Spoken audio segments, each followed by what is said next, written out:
Well, joining me now, the founder of Itafari Foundation, Vicky Trabosh, and also the author of Dead Rita's Wisdom. And before we talk about your foundation, Vicky, I do want to ask you, who is Rita, and why did you write a book about the words of wisdom that she had? Well, thank you so much for having me on the show today. And Rita was my mother, and she has died, and she died in 1998. And I talked about her so much after she passed away. She had been sick that people would say, well, how's your mother? And I'd say, well, she's sick or she's doing a little better. And then eventually after she passed away, people would say, well, how's your mother? And I would say, dead. And it would just sort of shock them, but it was even more shocking to me. And so she became very affectionately known as Dead Rita. And the reason I chose to write a book about her was because she was the wisest woman I will ever know. She shared her wisdom freely, and it was the simple things that she said that changed my life. And so many people over the years had benefited from the things I knew as I shared them with them, that it was impossible not to write a book about her. And it is called Dead Rita's Wisdom, Simple Words to Help You Live an Extraordinary Life. Now, you do call her dad throughout the book. Do you feel her presence until this day? Do you talk to her? Do you feel her being alive? I feel her presence only in her words. I don't know that I feel her as a body or anything, but there are times when I am discouraged or happy, and her words will come to my mind. The things that she said to me will absolutely help me. And there was even one time after she had passed that I was working on who I am in the world and what I bring. And as I wrote down who I was, not greater or less, I felt my mother saying to my heart, Vic, you just learned who you are. Now no one will have to spend their life taking care of you the way you had to take care of me. And it was a moment that she had never said that to me in life, but I knew she was right, that when we know who we are, I spent a lot of time caring for her and helping her see who she was. But through the wisdom that I gained from her, I had learned who I was. So now the people in my life don't have to keep telling me who I am, but we can work together to create something greater than we ever could apart. So how can people learn who they are? What are the steps? Is there a method to that, or is it just a journey that everybody has, which is kind of an individual thing? I think there is a journey, and I think there are steps. I think one of the things that people can do best is to be honest about who they are. Take an inventory of who you are. Understand your strengths, know your weaknesses, but instead of focusing on your weaknesses, begin to look at your strengths to help you deal with your weaknesses. For instance, I like to talk. So it makes sense to me to use my strength of speaking to other people to work through any issues I might have. I'm a great procrastinator, which I'm not proud of.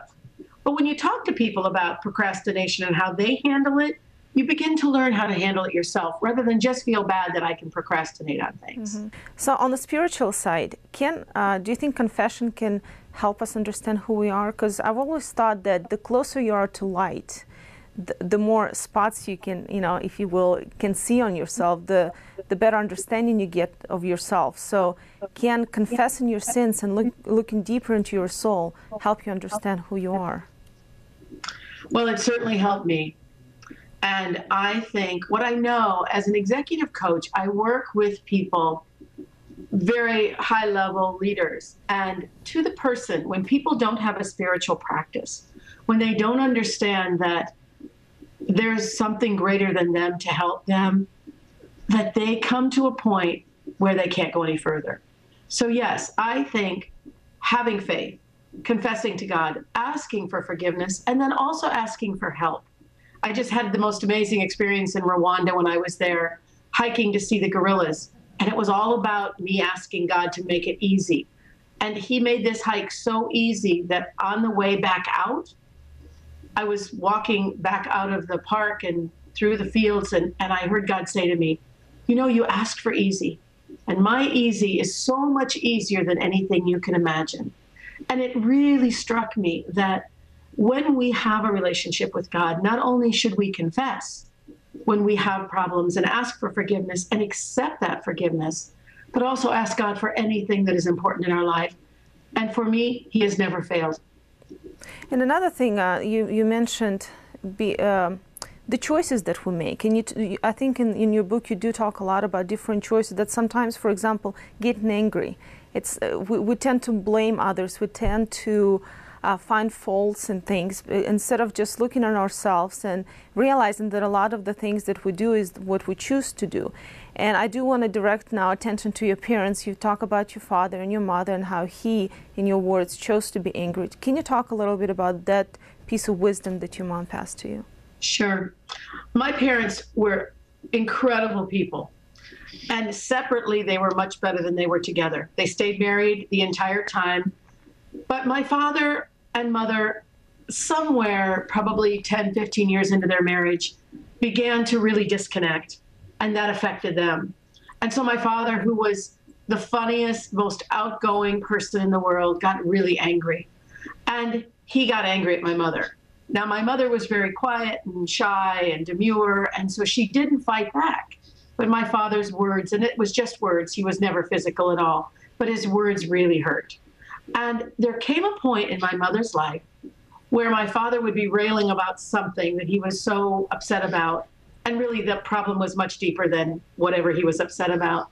And my mother would look at me and she'd said, you know, Vic, if he's mad, he's just going to have to get glad. Now, that isn't a pithy way to tell someone that it doesn't matter.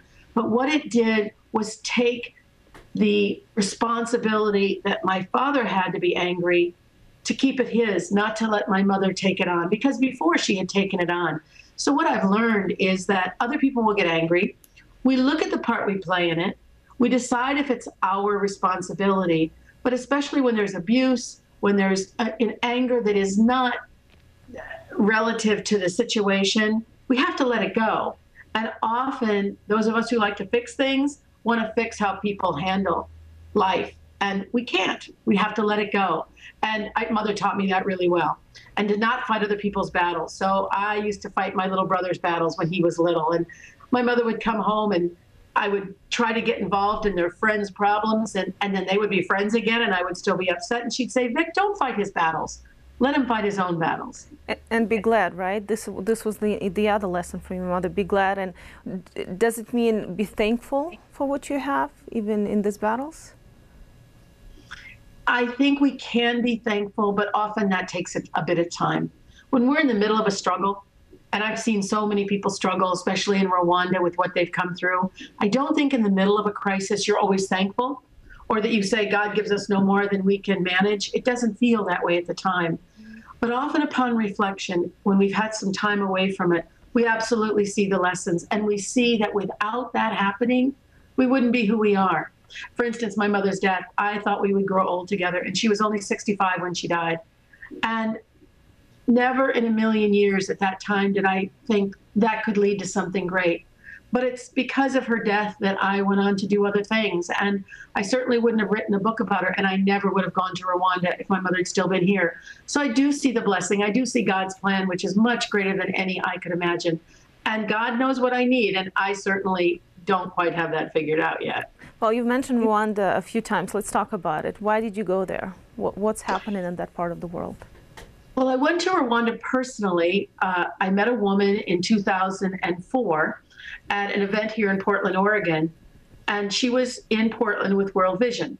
And I went up to a meeting, and it was all white people and one African woman. And I walked up to her and I said, my name is Vicky Trabosh. And she said, my name is Rita Angarambi. I said, oh, Rita is my favorite name in the world. That was my mother's name. And she looked at me and she said, I will be your mother. Now, this woman was just another ordinary woman like me, but we connected. We're the same age, but there was a kindness about her. And I hadn't even gone into who mother was in my life and who dead Rita was. But because her name was Rita, we connected.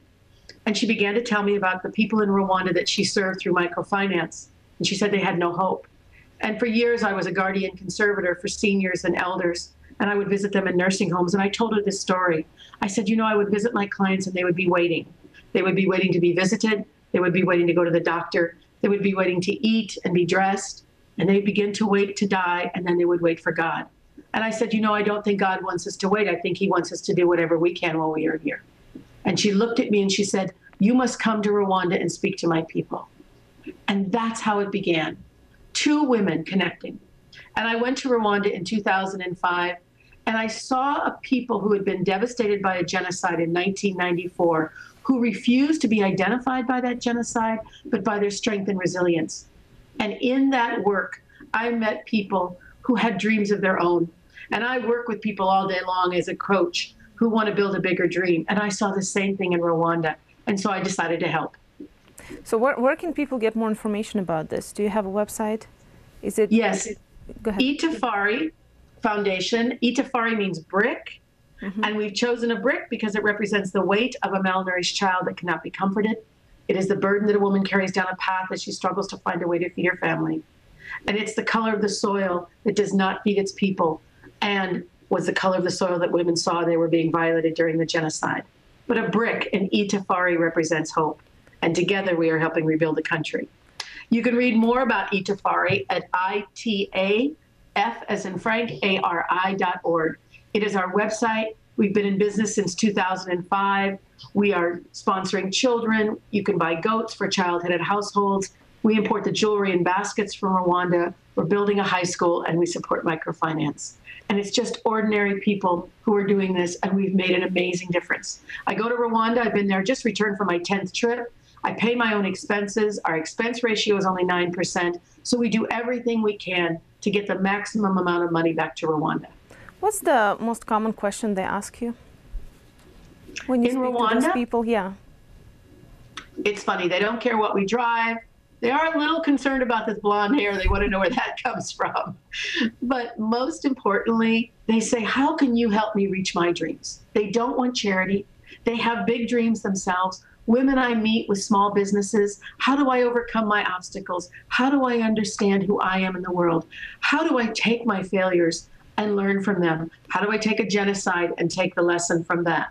So I coach over there. And you know, the thing that surprises me the most, they ask the same questions my client asked here. How do I become empowered? How do I overcome my obstacles? How do I believe in myself? So it's amazing. Here we are, different cultures, different people, different economies, and yet at the core of it is all about trusting something other than ourselves and believing in God. The faith people have in Rwanda that God is in charge absolutely amazes and humbles anyone who goes over there, because they know that they cannot do it alone. Wow, powerful words. Thank you, Vicky. We're out of time here, but I do appreciate your time with us today. And I would encourage everyone to, first of all, check out the website for the foundation. Again, it's itafari.org. And Vicky's book, Dead, Rita's Wisdom. Very simple and very, very much to the heart. So thank you so much for being with us. Thank you so much.